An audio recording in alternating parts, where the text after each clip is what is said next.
말씀 함께 보겠습니다. 우리 신약성경 요한복음 12장 24절 말씀 함께 보겠습니다.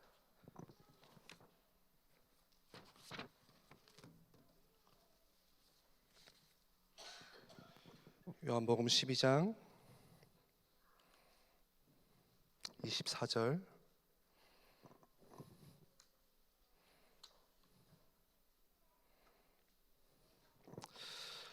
우리 한 절 말씀 함께 다 같이 합독하겠습니다. 내가 진실로 진실로 너희에게 이르노니 한 알의 밀이 땅에 떨어져 죽지 아니하면 한 알 그대로 있고 죽으면 많은 열매를 맺느니라. 아멘. 지난 우리 2주 전에 이제 YBS 시간에 한국 초기 교회에 있었던 선교 또 그리고 부흥 운동에 대해서 우리가 말씀을 같이 보았습니다. 크게 두 가지가 있다고 그때 말씀을 드렸는데요. 첫 번째는 이 원산이라는 지역, 여기는 이제 지금은 이제 북한에 속한 지역이죠. 원산이라는 지역에서 시작된 부흥 운동, 이 부흥 운동의 핵심적인 인물은 지난번에 같이 봤던 우리 로버트 하디 선교사님을 중심으로 시작된 참된 회개 운동이 그게 이제 불씨가 되어서 전 지역에 이제 부흥 운동으로 회개 운동으로 번져나가기 시작한 사건이죠. 그리고 오늘 두 번째로 함께 볼 것은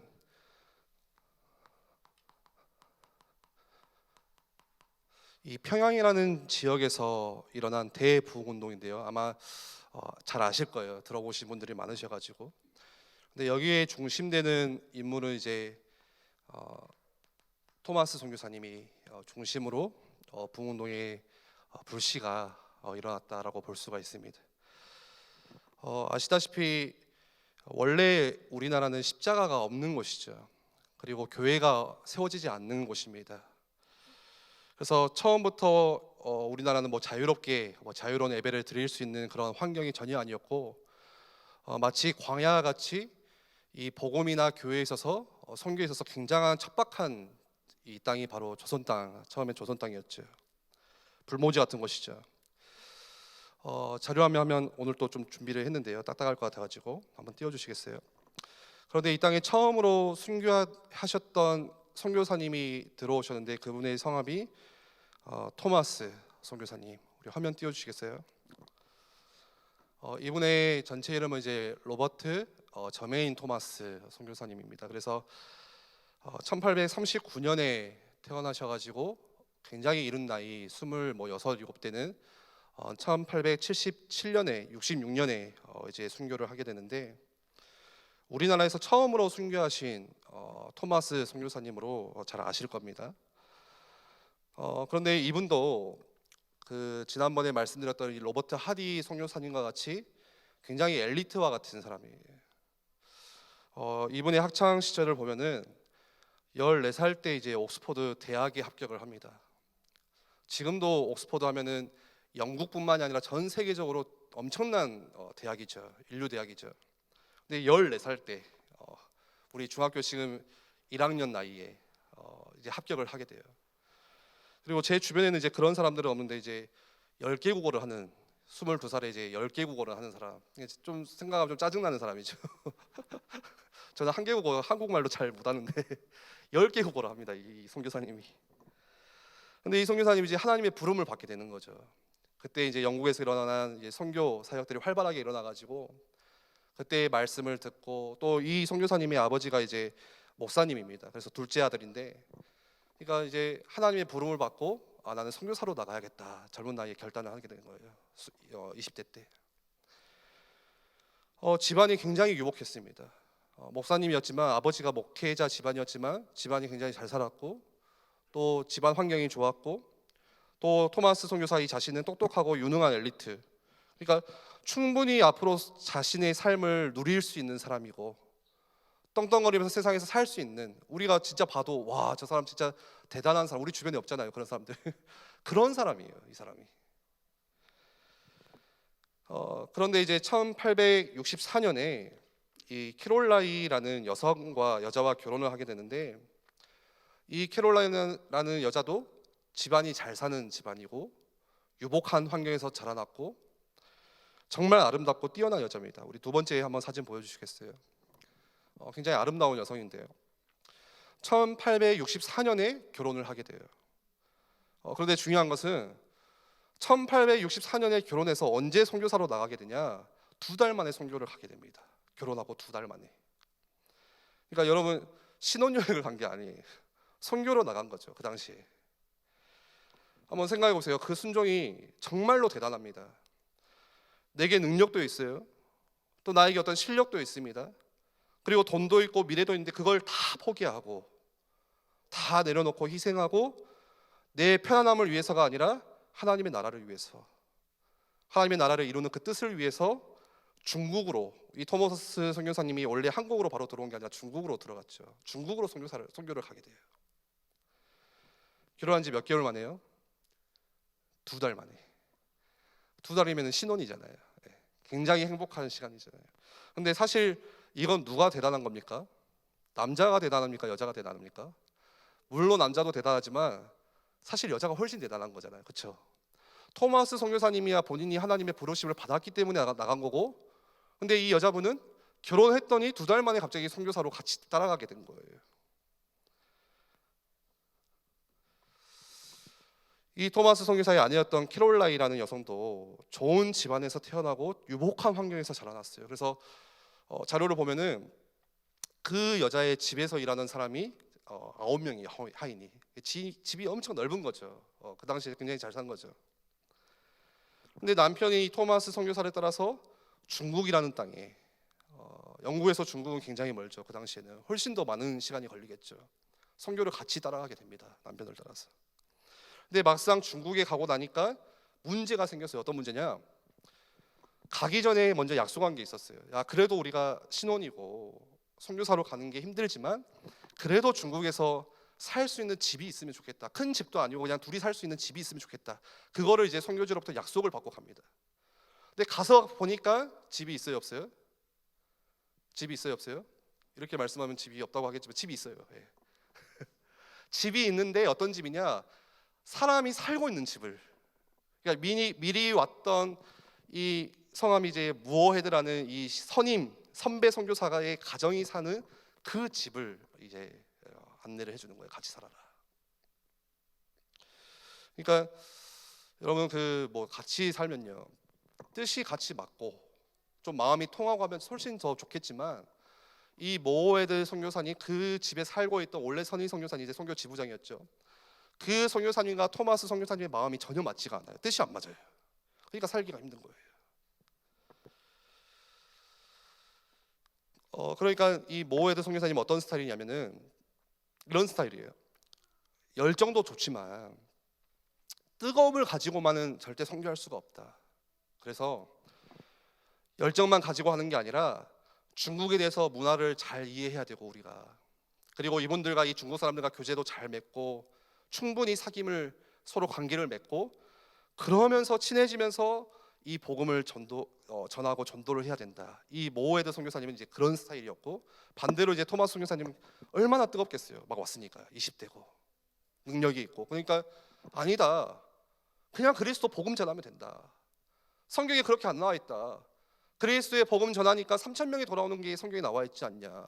그래서 그 뜨거움만 가지고 이제 토마스 선교사는 막 복음을 전하는 거죠. 그러니까 둘이 서로 계속 부딪히는 거예요. 사역에 있어서.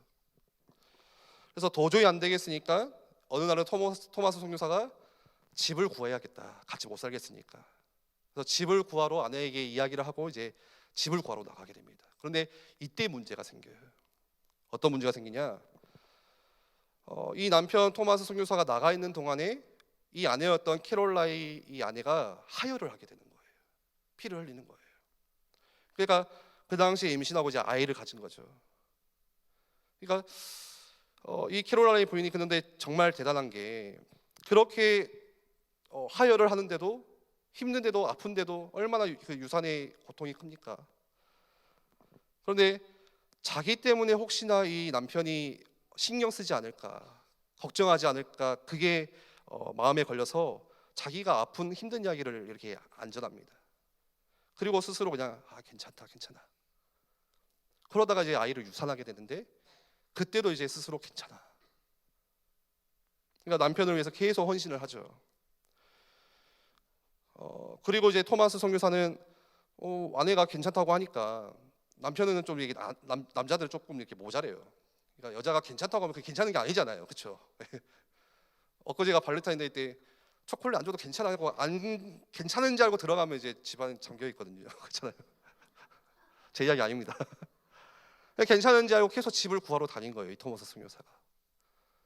그런데 그때 어떤 문제가 생기냐면 이 하혈하고 이 유산을 했던 거를 뒤처리를 잘 청결하게 해야 되는데 그 당시에도 이제 중국이 굉장히 열악했던 환경이기 때문에 그걸 제대로 정리를 못한 거죠. 그래서 그 하혈하고 유산했던 그곳으로 바이러스가 들어오게 되고 아내가 바로 세상을 떠납니다.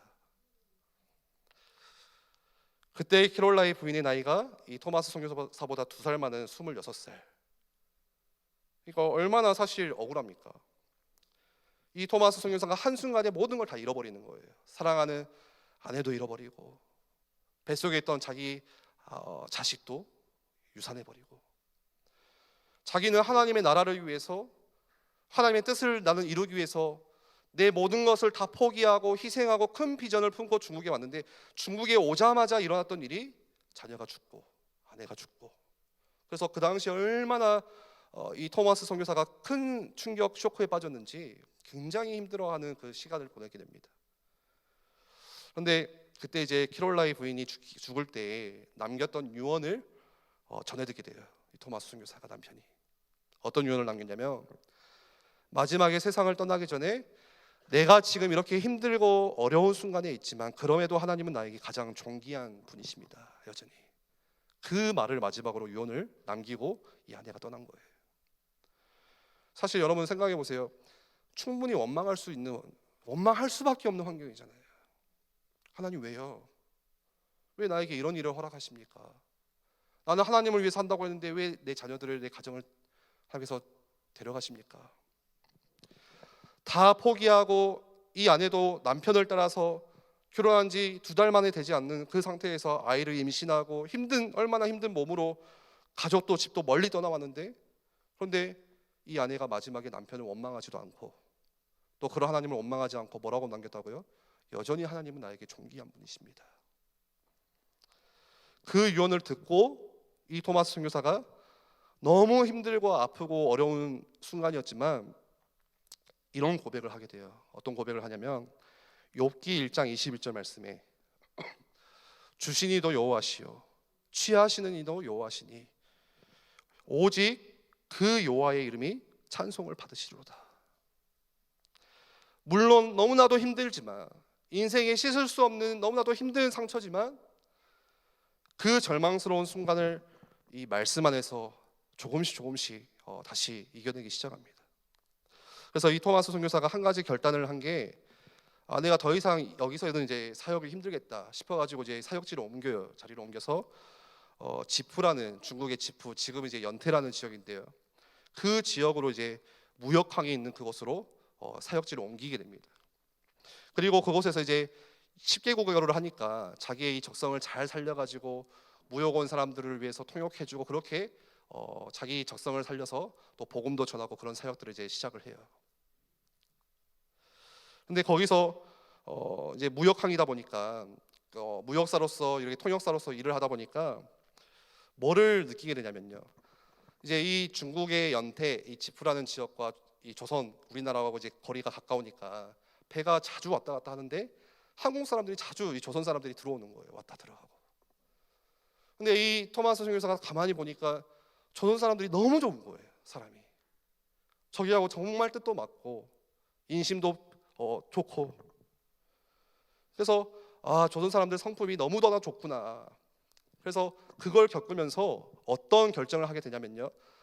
내가 저 조선 땅에 들어가서 복음을 전해야 되겠다. 소식을 들어보니까 조선 땅에 한 번도 지금 복음이 들어가지 않았다고 하는데 저 조선 땅에 나는 복음을 전하러 가야겠다. 그래서 영국에 있던 이 선교 본부에 연락을 해서 내가 조선 땅에 들어갈 수 있도록 도움을 주라 해서 이제 도움을 청하게 됩니다. 그러던 와중에 누구를 만나냐면 그 연태라는 무역항에서 김자평이라는 분을 만나게 돼요. 김자평 씨. 이분은 누구냐면요, 천주교도세요. 근데 어떤 일을 했냐면 그 중국과 조선 땅을 왔다 갔다 하면서 중국에서 조선으로 들어오는 그 천주교 신부들을 생명 걸고 안내하고 지켜주고 했던, 뭐 이런 말 하면 좀 그렇지만 브로커 같은 그 역할을 조용히 이렇게 한 거죠. 천국의 브로커죠. 그러니까 수습이 안 되네요. 그리고 김자평 씨와 만남이 돼가지고 이 토마스 선교사가 같은 배를 타고 1865년에 이제 조선으로 들어오게 됩니다. 1865년에. 그리고 이제 배를 타고 백령도를 지나서 이제 선교를 하는데 너무 좋은 거죠. 이 토마스 선교사의 마음이. 화면 한번 띄워주시겠어요? 지도를 보시면은 원래 토마스 선교사가 처음에 사역했던 곳이 중국의 상해라는 지역입니다. 그리고 이제 지프라는 그 연태라는 지역으로 옮겨가서 거기서 이제 무역 그 통역사 일을 하면서 이제 김자평 씨를 만나가지고 어디로 들어가면 백령도로 들어가게 돼요. 인천의 앞에 있는 백령도 있죠. 거기 뭐 군부대도 많고 해병대도 많은데, 그리고 그곳에서 복음을 증거하는데 이 토마스 선교사가 너무 좋은 거예요.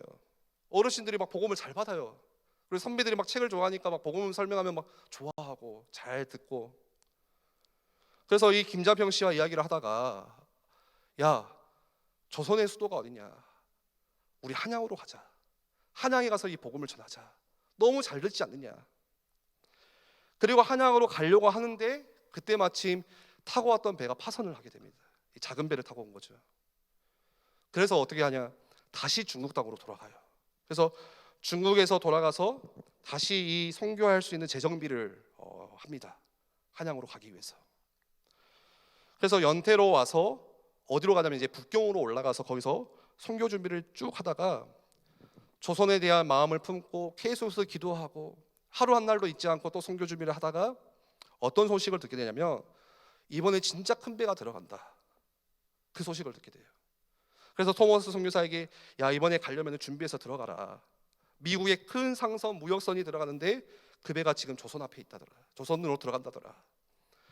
그 배가 뭡니까? 화면 넘겨주시면요, 잘 아시는 우리 역사에도 나오죠. 제네럴 셔머너. 지금 이 사진은 이제 당시 사진이 없기 때문에 이제 역사가들이 이렇게 그린 거죠. 추측해서. 그래서 토마스 선교사는 미국 이 무역선 상선이 준비됐다는 그 소식을 듣고 다시 조선 땅에 내가 들어가서 복음을 전할 채비를 다 해요. 그리고 성경책을 챙길 수 있을 만큼 가득 챙겨서 이제 배에 탑니다. 근데 여러분, 당시 그 1860년대 조선의 왕이 누굽니까? 고종이잖아요. 고종. 예. 그리고 그 아버지가 흥성대원군. 이 고종이 1863년에 고작 12살의 나이에 왕위에 올라요. 근데 12살밖에 안 되니까 뭘 할 수가 없잖아요. 그래서 아버지였던 흥성대원군이 계속 이제 뭔가를 이렇게 같이 한 거죠. 근데 흥성대원군이 했던 게 뭡니까? 그 당시는 굉장히 이 외세에 대해서, 서양 문물에 대해서 방어적인 태세. 그래서 세국 정책을 펼치고, 왜 그러냐면 정치적인 이유가 있었어요. 유교적인 관점에서 조선을 계속해서 자기가 이끌어야 이 자리가 유지될 수가 있는데, 이 서양 문물이 들어오기 시작하면 이제 그게 방해받기 때문에 아예 일절 차단을 한 겁니다. 그때가 1860년대. 그런데 1866년에 이 토마스 선교사가 제네럴 셔머너 이 미국의 상선 배를 타고 조선 땅에 복음을 전하기 위해서 전도하러 들어오는데, 여러분 뭐 역사 공부 많이 하신 분들은 아시겠죠? 이 1866년에 어떤 일이 있었죠?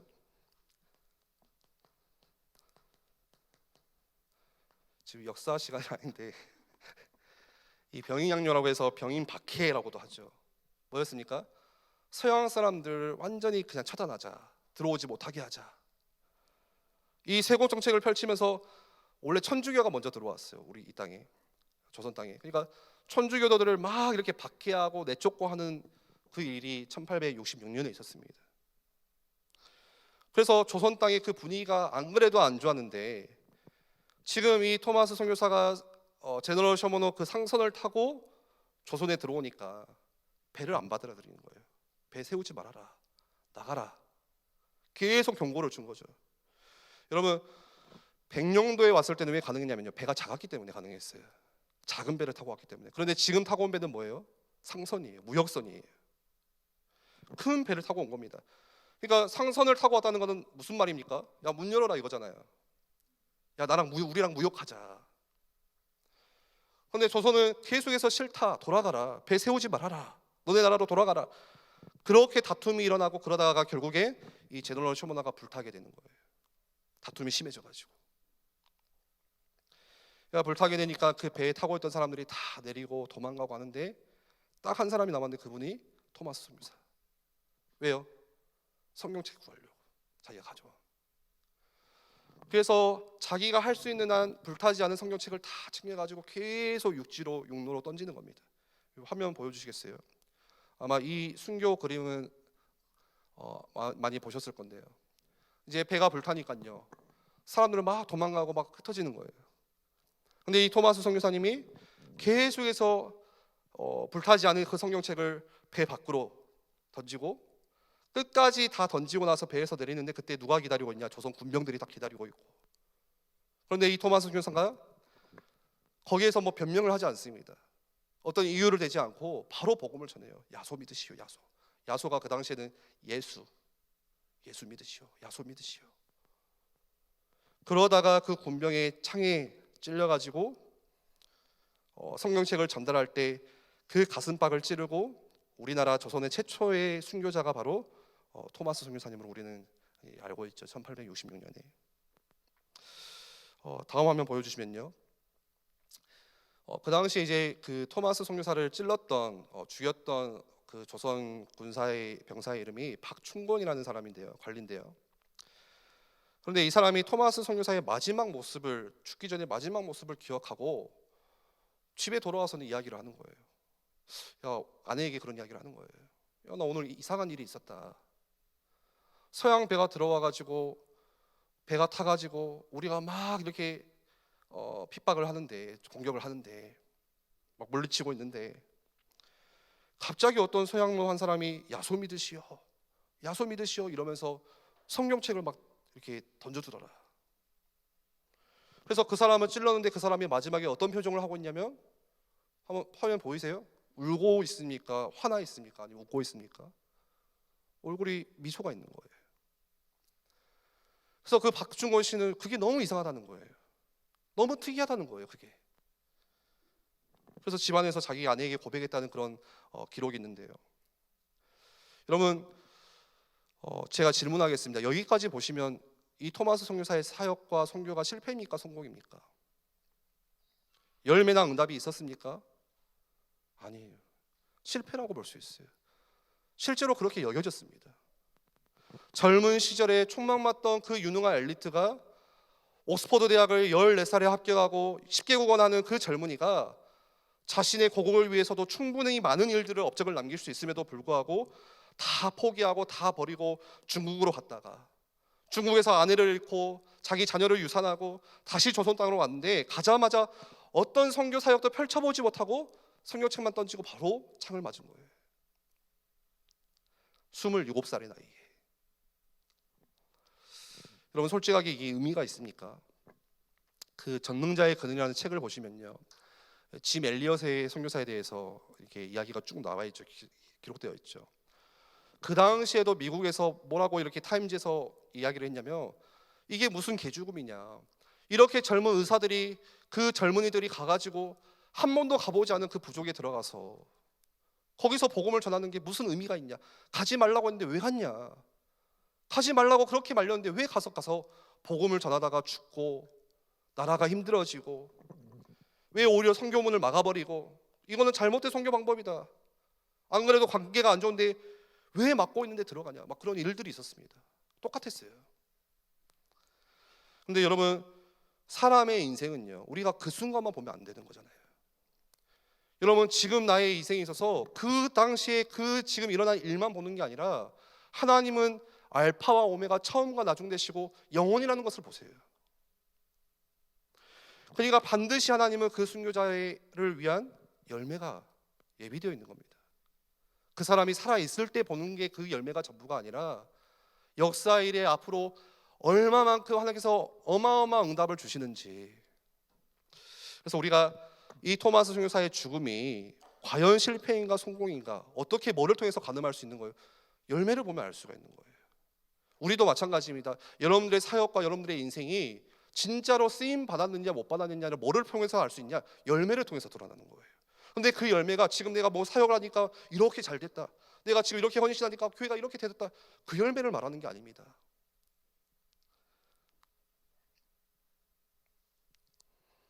가장 첫 번째 열매가 뭐냐면요, 1866년 토마스 선교사가 순교를 하는데, 이 소식을 듣고 이 전해들은 미국이 이제 더 마음이 기분이 안 좋아진 거죠. 그래가지고 큰 상선이 불타고 그곳에서 미국 사람들이 죽었다는 소식을 미국이 듣고 화가 났어요. 그래서 어떻게 합니까?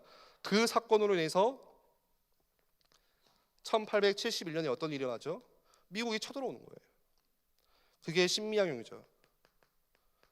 화가 난 미군들이 조선에 쳐들어와가지고 다툼이 생깁니다. 그리고 그것 때문에 계속해서 관계가 안 좋아지다가 야 이제 우리 관계를 풀자 해가지고 어떻게 했습니까? 1882년에 이 한미 수교라고 해가지고 관계를 회복하자, 우리 무역하자, 조금씩 이제 이 관계들을 회복해 나가죠. 여러분, 토마스 선교사의 죽음이 뭐를 열게 됩니까? 두 나라의 관계를 회복시켜주는 거예요. 지금 이것만 보면요, 에이 좀 어거지 아니냐, 좀 확대 해석 아니냐, 그렇게 생각할 수 있습니다. 예. 아니 그 당시에 그냥 그런 역사가 있었으니까 일어났지. 여러분, 근데 이때부터요 본격적으로 외국에서 이제 선교사들이 우리나라에 들어오기 시작하는 거예요. 관계가 회복되니까 합법적으로 이제 선교사님들이 들어오기 시작하고 복음의 문이 조금씩 열리기 시작한 거죠. 그리고 두 번째 열매는 뭐가 있었냐면요, 1882년에 화면 한번 띄워주시겠어요? 이 중국 땅에 선교를 원래 하고 있던 존 스톤이라는 선교사님이 계셨습니다. 존 로스라는 선교사님. 근데 서로 이 존 로스라는 선교사님이 이 토마스 선교사님을 직접 만나보진 않았지만 어떻게 하냐면, 이 원래 중국 땅에 있었던 이 선교사가 조선에 들어가서 죽음을 당했다라는 소식을 듣고서 이 존 로스 선교사님이 마음 아파하고 기도를 합니다. 같은 선교사기 때문에. 우리 화면 한번 띄워주세요. 그래서 분명 저 토마스 선교사의 순교를 하나님께서 헛되이 하지 않으실 것이다, 그렇게 기도하면서 믿는 가운데 소망을 가지고 뭘 시작하면요, 성경책을 번역하기 시작해요. 이게 원래는 성경책이 어떤 성경책이냐면 한문으로 된 성경책하고 이제 영어로 된 성경책이 주로 있었습니다. 조선말로 된 성경책이 없었어요. 근데 이 존 로스라는 선교사님이 그 토마스 선교사님의 죽음의 소식을 듣고 공식적인 조선어로 번역된 성경을 제작을 해요. 누굴 시작으로요? 토마스 선교사의 죽음을 시작으로. 그리고 또 어떤 열매가 있었냐면요, 세 번째로 이 토마스 선교사가 죽을 당시에, 이거는 조금 이야기가 긴데요, 지난번에 길게 했더니 저한테 박광훈 목사님 기록 세웠다고 막 하던데 오늘 한번 기록 더 세워보겠습니다. 그 당시 이제 그 토마스 선교사가 들어왔을 때 배가 불타고 서양 사람들이 죽고 토마스 선교사가 막 죽고 그러니까 그 당시에는 뭐 사람들이 구경거리가 없잖아요. 구경할 게 어느 구경이 제일 재밌다고 합니까? 사람들이 싸움 구경, 불 구경. 지금 불 났죠. 지금 싸움도 일어났죠. 사람들이 엄청 모인 거예요. 전에 띄워드린 그 그림에 보시면은 사람들이 많이 모여가지고 그걸 다 지켜봅니다, 백성들이. 근데 그 자리에 누가 있었냐면은 그 구경꾼 중에 12살짜리 아이였던 최치량이라는 이 아이가 그걸 딱 보고 있었어요. 혼자 막 신난 거죠. 와, 막 우리나라가 이긴다 막 이러고 있었어요. 근데 갑자기 어떤 서양 놈이 막 책을 막 던지네. 그러니까 그 아이가, 그 당시에는 이제 조선 땅이 가난하고 힘드니까 이 정의가 엄청 귀하잖아요. 그 서양 사람이 던지는 책을 받아들인 거예요. 세 권을 받은 거예요. 그래서 그거를 집으로 딱 가져왔는데 갑자기 이 최치량이라는 꼬마아이가 걱정이 되는 거죠. 야, 오늘 그 어떤 서양 놈이 죽었는데 그 서양 놈이 죽은 책을 받으니까 불안하잖아요. 이걸 어떻게 해야 될까? 이걸 어떻게 해야 될까 고민하다가 누구에게 그 책을 주냐면은 박영식 씨라는 이 조선 관리에게 책 세 권을, 성경책을 줍니다. 최치량이라는 아이가 박영식이라는 조선 관리에게. 그러니까 그 박영식이 책을 받고 나서 고민을 하는 거예요. 책이 너무 좋은 거예요. 종이가 너무 좋으니까 이거 버리기는 아깝고, 근데 이거 가지고 있으면 또 개인적인 뭐가 화가 있을 것 같고 불안하고 가지면 안 될 것 같고 불순물 같고, 그래서 막 여러 가지 생각을 하다가 이걸 버릴까 말까, 이걸 어떻게 해야 될까, 가질까 말까 하다가 기발한 생각을 하는데, 그게 뭐였죠? 집에다가 책을 다 찢어가지고 종이가 좋으니까 벽지로 다 붙인 거예요. 다다다다 도배를 하기 시작한 거예요. 성경책을 다 찢어가지고. 그러니까 얼마나 기발합니까? 성경책은 없앴죠. 근데 종이는 좋으니까 그 종이는 자기 집에 도배로. 집이 졸지에 뭐가 됐냐면 말씀의 집이 된 거예요. 말씀의 집이. 그러니까 앉아 있어도 말씀, 누워도 말씀, 볼일 볼 때도, 그때도 볼일을 이제 집에서 보니까 볼일 볼 때도 말씀, 밥 먹다가도 말씀, 말씀이 보이는 거예요. 저희 아버지가 이제 지금은 이제 신앙생활 하시는데, 예전에 신앙생활 안 하실 때 이제 저도 결혼하기 전에 집에서 같이 살 때 저희 어머니가 이제 그 구원의 길 포스터를 이따만한 거를 어디서 가져오셨더라고요. 저는 이거 집에다 이걸 왜 붙이냐, 엄마 가슴팍에 붙여라 하고 막 띄어라 막 그랬거든요. 제가 그래가지고 놔뒀는데 그거를 항상 밥 먹는 식탁에 있다가 딱 붙여놓으신 거예요. 나중에 갑자기 아버지가 물어보시는 거예요. 불신자 상태 6가지가 뭐냐. 그러니까 에? 제가 듣고 교회를 안 다니셔서 그 후로도 안 다니셨어요. 근데 구원의 길을 저보다 더 많이 알고 계시는 거예요. 그러니까 밥 먹으면서 알게 모르게 계속 이게 보이는 거잖아요. 그러니까 이 박영식 씨라는 집이 딱 그런 집인 거예요. 성경책이 도배되어 있으니까. 그러다가 시간이 한참 지나가지고 처음에 말씀드렸던 그 12살짜리 누구요? 최치랑이라는 이 아이가 이제 성인이 됐어요. 시간이 지나서. 그래서 이 최치랑이가 이제는 내가 어떻게 일을 해야 될까, 무슨 일을 하면서 돈을 벌어야 될까 막 고민을 하다가 여관을 해야 되겠다. 여관업을, 이렇게 숙박업을, 그 당시 주박같이. 그래서 집을 사야겠다 해서 누구의 집을 사냐면 그 박영식 씨의 말씀의 집을 사는 거예요. 여관으로 쓰려고. 그 박영식 집이 성경책으로 되어 있는데 그걸 사가지고 이제 이 최치랑이라는 아이가 어른이 돼가지고 여관을 운영합니다. 그걸로. 근데 여러분, 평양은 1800년도 후반부터 1900년대에 그 평양이라는 별명이 뭐였냐면요, 기생도시였어요. 기생도시. 술 취한 사람, 술이 너무 많고 도박이 너무 많고 음란이 가득 차고, 그래서 성경에 마치 소돔과 고모라 같은 기생의 도시가 바로 평양이었습니다. 그러니까 동네에서 돈 벌려면 뭐 해야 돼요? 술집을 하던가, 술 마시는 사람들이 있으니까, 아니면은 술 마시다 취한 사람들이 어디 갈 데가 없으니까 이제 여관을 하던가. 그러니까 이 최치량이라는 사람도 나이를 먹고 돈 벌려고 하니까 여관을 시작한 거죠. 그리고 집을 산 게 박영식 씨의 집. 그때는 뭐 디자인이 뭐 인테리어가 중요하지 않잖아요. 그냥 누우면 되니까. 그런데 여러분, 이때 놀라운 하나님의 기적이 일어나기 시작해요. 이 최치량의 여관에 한석진이라는 사람이 있는데, 이 한석진이라는 사람이 한 사람을 데리고 이 여관을 같이 들어와요. 우리 화면 한번 띄워주시겠어요? 그분이 누구시냐면요, 그 지난번에 박광희 목사님 저한테 마포사물 왜 아니 마포사물 이러더라고요. 이 마포사물 선교사님인데 이제 한국식 이름으로 마포삼열이고 원래 영어 이름은 사무엘 메포시예요. 근데 이제 한국식으로 우리 막 예전에 그 히딩크 뭐 이름 바꾼 것처럼 이렇게 마포삼열 이렇게 부르는 거죠, 한국 사람들이. 이 선교사님이 이 한석진이라는 사람하고 같이 그 여관에 들어가게 된 거예요.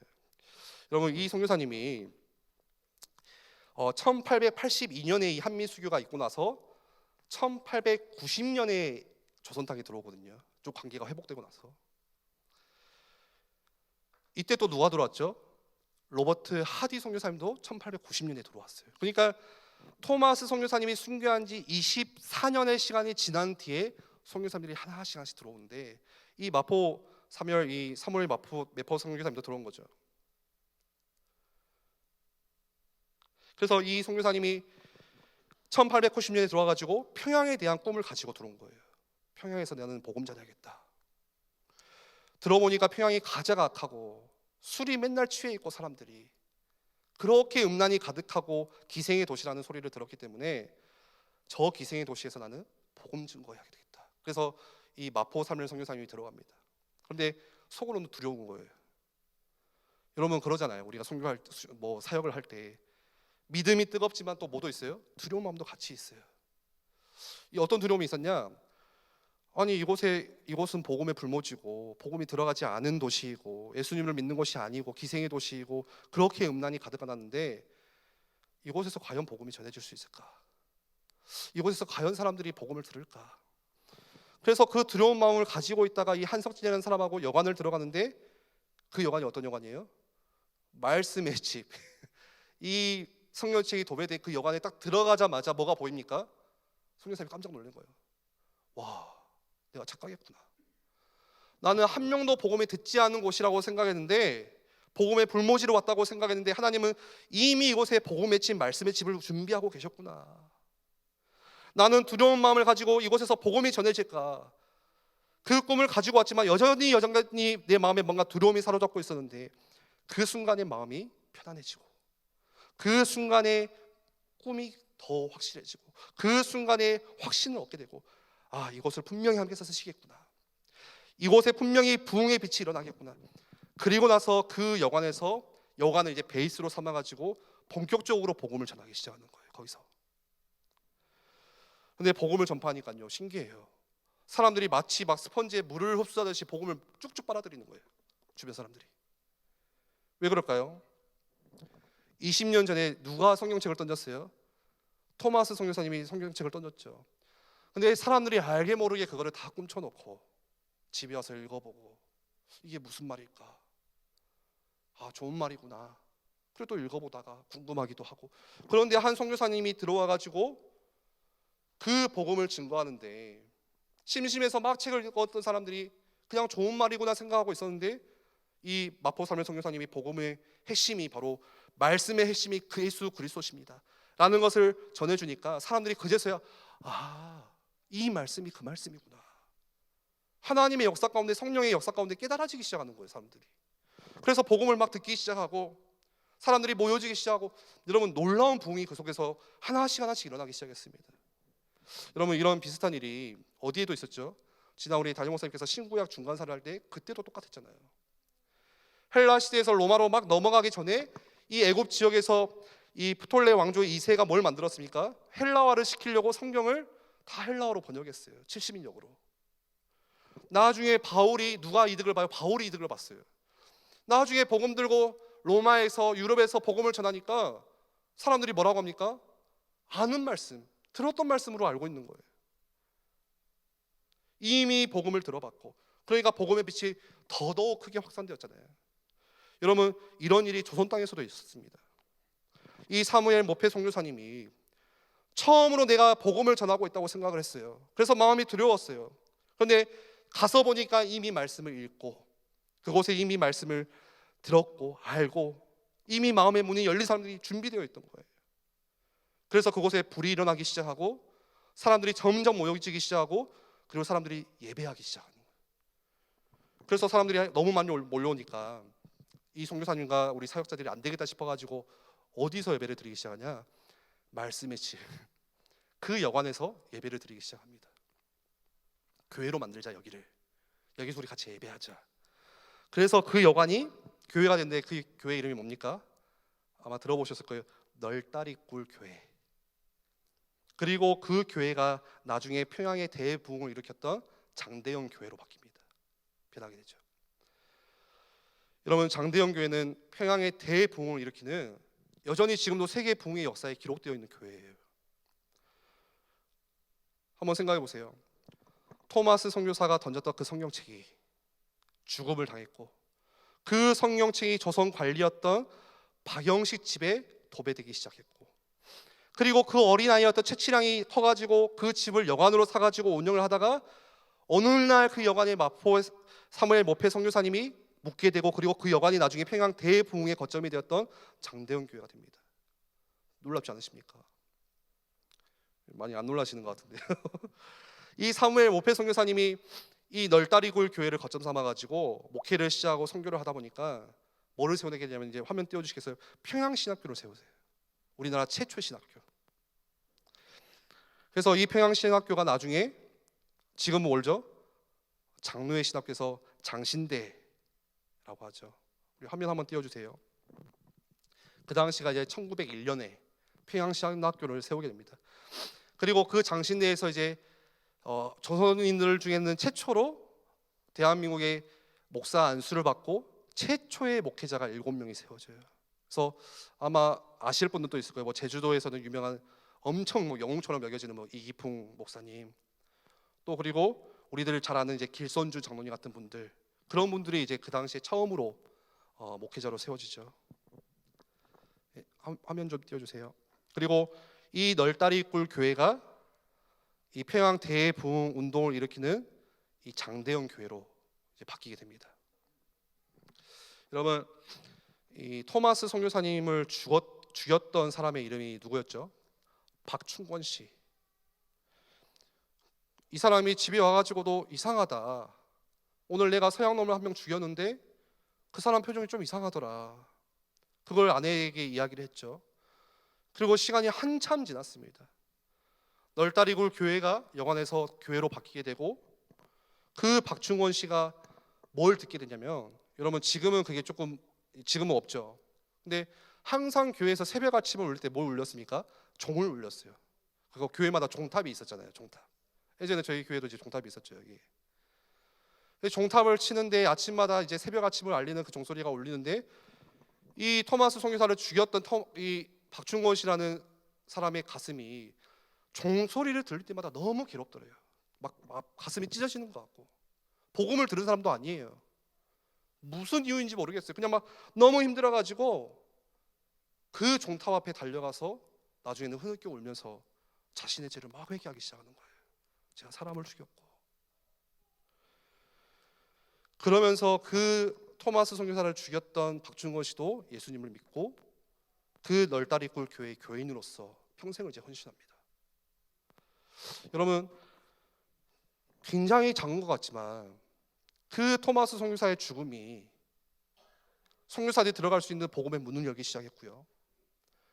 그리고 교회가 세워지기 시작했고요. 믿지 않는 사람들이 돌아오기 시작하고요. 또 화면 띄워주시겠어요? 그리고 1907년에 이 장대현, 이게 이제 최초 우리 목회자들이고요. 그 다음 화면이요. 이게 장대현 교회. 그 다음 한번 더 넘겨주시겠어요? 이 사람이 이제 박충권 씨, 실제 사진입니다. 그래서 저기에도 나와 있듯이 토마스를 죽인 그 박충권은 널다리굴 교회의 종소리를 들을 때마다 괴로움을 견디지 못하고, 그 다음 화면이요. 이제 이 장대현 교회를 중심으로 평양 대부흥 운동이 조금씩 일어나기 시작하는 거예요. 그 중에 우리 다음 화면에 보시면은 그 주역의 이제 길선주 장모님, 이분은 조금 기억하실 필요가 있습니다. 우리 한국 교회사에서 이분은 원래 어떤 사람이었냐면 도 닦는 사람, 도인이었어요. 도인. 막 차력하고 막 실제로 막 사람도 고쳐주고 도교에서 도를 닦던 사람. 근데 스스로 깨달았어. 뭘 깨달았냐? 아, 이게 진짜가 아니다. 이 길이 진리가 아니다.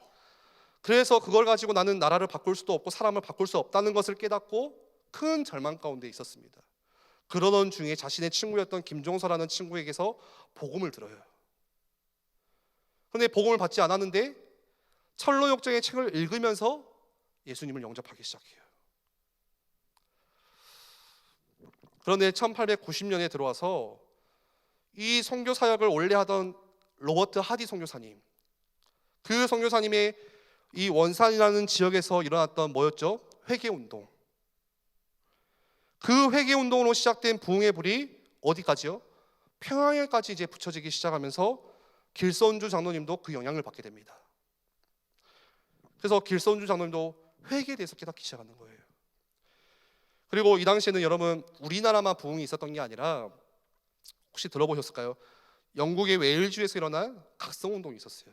그러니까 전 세계적으로 부흥운동이 일어나던 시기였어요. 그래서 영국의 그 웨일즈에서 일어난 각성운동이 이제 인도 땅으로 들어오기 시작했는데, 이걸 지켜보고 이걸 연구한 존 스톤이라는 선교사님이 조선 땅에 그 복음의 열기를 나도 같이 증거하러 가야겠다. 그래서 들어와서 복음을 전하는데 그 자리에 바로 저 길선주 장로님이 이 존 스톤의 목사님의 복음 메시지를 듣기 시작하는 거예요. 그리고 존 스톤 선교사님이 뭐라고 하셨냐? 지금 이 조선 땅에서 분명히 이제 복음의 빛, 앞으로 그리스도의 빛, 예수의 빛이 부흥의 빛이 일어나려고 하는데 그 불을 누가 이어받겠냐라고 했을 때 길선주 장로님이 손을 높이 들면서 제가 그걸 이어받겠습니다 결단을 해요. 그리고 이 장로님이 새벽 기도를 그때부터 준비해서 시작해요. 1906년도에. 여러분 평양 대봉운동이 1907년도에 있었습니다. 1년 전이죠. 그래서 여러분 한국 교회에서 최초로 새벽 기도를 시작한 사람이 누구십니까 하면은 길선주 장로님이에요. 신학교에서도 유명해요. 그분 때문에 목회자들 사이에서 유명합니다. 그분 때문에 새벽 기도가 우리가 너무 좋다 이러거든요. 그래서 새벽에 기도하고 복음을 증거하고 사역을 하다가 1907년 1월에 장대현 교회에서 부흥의 집회가 열리는데, 이때 길선주 장로님께서 어떻게 했냐면 이 로버트 하디 선교사님으로부터 영향을 받았던 그 회개, 참된 회개, 그게 뭐였습니까? 하나님께 회개하고 뭐였죠? 그 끝이 아니라 사람에게 가서 회개해라, 사람에게 가서 고백해라. 여러분 그 밀양이라는 영화 맞나요? 제가 갑자기 생각이 안 나는데 거기서 얼마나 그 기독교를 욕합니까? 자기의 딸을 겁탈하고 죽였던 그 살인자를 찾아가서 그 여자 주인공이 나는 이제 당신을 용서하려고 왔습니다 했는데 그 죄수가 뭐라고 해요? 저 다 용서 받았는데요. 그 피해자는 용서한 적이 없는데 하나님께 용서를 받았다고 자기를 떳떳하는 거예요. 괜찮아요 저는. 그거 가지고 막 기독교가 엄청 욕먹었잖아요. 여러분 회개는요 하나님께만 하는 게 아니에요. 잘못한 사람에게 찾아가서 자신의 죄를 뉘우쳐야 돼요. 고백해야 돼요. 그게 이 당시 일어났던 참대 회개 운동이었어요. 그러면서 그 영향을 받은 길선주 장로가 1907년 1월 달에 이 장대현 교회에서 부흥 집회를 하는데, 그 당시에 장대현 교회가 원래 뜨겁지가 않았어요. 어떤 분위기였냐면 뭐 우리 요한계시록에 나오는 7교회 같이, 그 갑자기 생각이 안 나는데요, 뜨겁지도 않고 그렇다고 해서 차갑지도 않은 그런 교회, 마치 그냥 미지근한 교회예요. 그냥 교회 분위기가 막 뜨겁지도 않아요. 그렇다고 해서 막 차갑게 식지도 않았어요. 그냥 미지근하게 교회가 가고 있어요. 그러니까 이 길선주 장로님과 사역자들이 너무 가슴이 아픈 거예요. 야 이거 어떻게 해야 되냐, 어떻게 이 교회에서 이 지역에서 우리가 진짜 복음의 열정, 정말 이 예수 십자가의 열정을 우리가 어떻게 꽃피울 수 있겠냐. 그러면서 막 기도하고 있는데 갑자기 길선주 장로님이 뭔가를 딱 깨닫는 거예요. 기도하는 중에 아 이래서 안 되겠구나. 그래서 기도하다가 앞으로 나갑니다. 그게 너무나도 유명한 사건이죠. 뭐라고 하죠 거기서? 나는 사람들 앞에서 아간과 같은 죄인입니다. 하나님께서 분명히 이 땅에 불을 붙여주실 텐데 불이 붙지 않는 이유는 바로 저 때문입니다. 자신의 죄를 고백하기 시작하는 거예요. 어떤 죄를 고백하냐면요, 그 자신의 친구가 있었는데 친구가 먼저 세상을 떠났습니다. 시간 좀 가가지고 빨리 하겠습니다. 그래서 길선주 장로에게 마지막 유언과 같이 야 내가 모아놓은 돈이 있는데 그 돈을 내 아내에게 전해줘라. 길선주 장로가 그걸 안 주고 그냥 꿀꺽했어요. 그냥 인마에 포켓했거든요. 주머니에 넣었어요. 그랬는데 그게 계속 마음이 아픈 거예요. 그 죄를 고백하는 거예요. 나는 아간과 같은 존재입니다. 아간이 누굽니까? 하나님의 전리품을 자신이 취했잖아요. 가족이 멸망해버렸잖아요. 그때 그 고백을 들었던 그 당시 모였던 사람들이 갑자기 눈물을 흘리기 시작하고 흐느끼기 시작하고 야 어떻게 저럴 수가 있냐 이러지 않고 자신도 똑같이 죄인인 것을, 연약한 것을, 부족한 것을 깨닫고 회개하고 정말로 그때부터 장대현 교회가 기도하기 시작해요. 그래서 당시 장대현 교회에 모인 성도들의 수가 대략 1000명이거든요. 1000명 정도 되거든요. 그리고 당시 장대현 교회에 예배하러 오기 위해서 여러분 300리 400리를 온다고 해요. 그게 몇 킬로인지 아세요? 300리 400리면 120km를 걸어서 오는 거예요. 예배 한번 드리기 위해서 120km. 놀라지가 않네요. 놀라지가 않아요. 120km는 한번 걸어가 보시겠어요? 끝나고 마치고 돌아가실 때 120km를 걸어서 와가지고 기도를 하는데, 그렇게 모인 사람들이 진짜 하나님께 회개하기 시작하고 한두 사람들이 더 그러면서 이틀 3일을 계속해서 울면서 밤새 철야하고 밤새 기도하고 통성으로 기도하기 시작합니다. 그리고 그 사람들이 예배가 끝나니까 어디로 가요? 자신의 집으로 돌아가잖아요. 그 집에서 자기가 살고 있는 지역에서 부흥의 불길이 거기서부터 타기 시작하는 거예요. 그러면서 조선 땅 전 지역에 교회가 수없이 생기기 시작하고 믿는 사람들이 하나둘씩 더 일어나기 시작하고, 그렇게 이 부흥의 불꽃이 조선 땅을 깨우기 시작했습니다. 흔들기 시작했어요. 이게 여러분 원산과 평양에서 일어났던 우리나라에 처음에 있었던 붕의 운동이었습니다. 두 개가 연결되어 있죠. 여러분 여기까지 본다면은 처음에 제가 드렸던 그 질문, 토마스 선교사님의 죽음이 실패입니까? 헛된 것입니까? 절대 헛되지가 않은 거예요. 분명 그때 당시 죽을 때는 아무 열매도 없었고 실패처럼 보였지만 아무런 의미도 없어 보였어요. 여러분 우리도 사역할 때 그럴 때 있잖아요. 야 그거 왜 하냐? 옆 사람이 막 그렇게 이야기하잖아요. 야 그거 결과도 없고 그거 뭐하러 하냐? 그런데 그 당시에는 아무런 열매도 없었지만 이 토마스 선교사의 하나님의 부르심을 받고 한 알의 밀알이 되어서 썩어지니까 죽으니까 어떤 일이 일어납니까? 교회가 세워지기 시작하고 부흥이 일어나고 이 로버트 하드 선교사님도 또 사무엘 모페 선교사님도 이 한국 땅에 들어오기 시작하고요. 교회가 세워지고 토마스 선교사가 성경책을 던졌던 그 자리에 교회가 세워지기 시작하고 부흥의 불꽃이 시작된 거예요. 나중에 기회가 된다면 좀 더 보시겠지만 우리 화면에 보시면요, 이 1882년에 이 한미 수교가 있고 나서 마지막 우리 화면 또 좀 띄워주시겠어요? 누가 들어오냐면요, 이분들은 잘 아실 거예요. 누구죠? 알렌 선교사 들어보셨죠? 언더우드 선교사 들어보셨죠? 그리고 아펜젤로 선교사. 이 사진은 뭐냐면요, 남포동의 그 제가 말하면 모르시겠지만 남포동 그 오거리의 스타벅스 옆에 있는 B입니다. B. 근데 제가 이거를 이제 저도 사진에 담았는데 왜 담았냐면 저를 이제 가르치셨던 이제 이상규 교수님이라고 이제 교회사를 하시는 분이 이 글을 다 쓰신 거예요. 뒤에 이제 선교 B에 대한 추모글이 다 있거든요. 그래서 이제 궁금해서 저도 가봤죠. 원래 몰랐는데. 근데 중요한 거는 그게 아니라 1884년에 2년 뒤에 누가 들어오냐면 알렌 선교사님이 들어오세요. 보이시나요? 잘 안 보이시죠? 그리고 그 1년 뒤에 1885년에 아펜젤로, 언더우드, 또 스크레인턴 그런 선교사님들이 하나 둘씩 들어오기 시작해요. 이분들이 누구냐? 이제 여러분들 조금 놀라실 겁니다. 간단하게 말씀을 드리면 현재 여러분 연세대학교를 세운 사람이 누굽니까? 언더우드 아시네요. 언더우드 선교사님. 원래 연희 전문학교.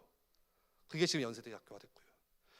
여러분 독립운동의 중심지였던 배지학당을 누가 세웠습니까? 아펜젤로 선교사님이. 그 배지학당이 어떻게 되죠? 지금 배제대학교로. 다 기독교의 초석에서 세워진 학교거든요. 여러분 세브란스 병원을 누가 세웠습니까? 원래는 이 당시에 처음에는 재중원이라는 곳이었어요. 그래서 알레 선교사님이 들어와서 만든 거예요. 병원으로서. 그게 이제 시간이 지나서 세브란스 병원으로 지금. 이화여대, 스크랭턴 선교사님이 들어와서 이화학당을 만들고 그게 지금까지 이어져서 이화여대로서. 이런 모든 사역들과 열매들이 누구의 죽음을 통해서요? 토마스 선교사의 죽음을 통해서. 그게 아니었다면 이분들이 들어올 수가 없는 거예요.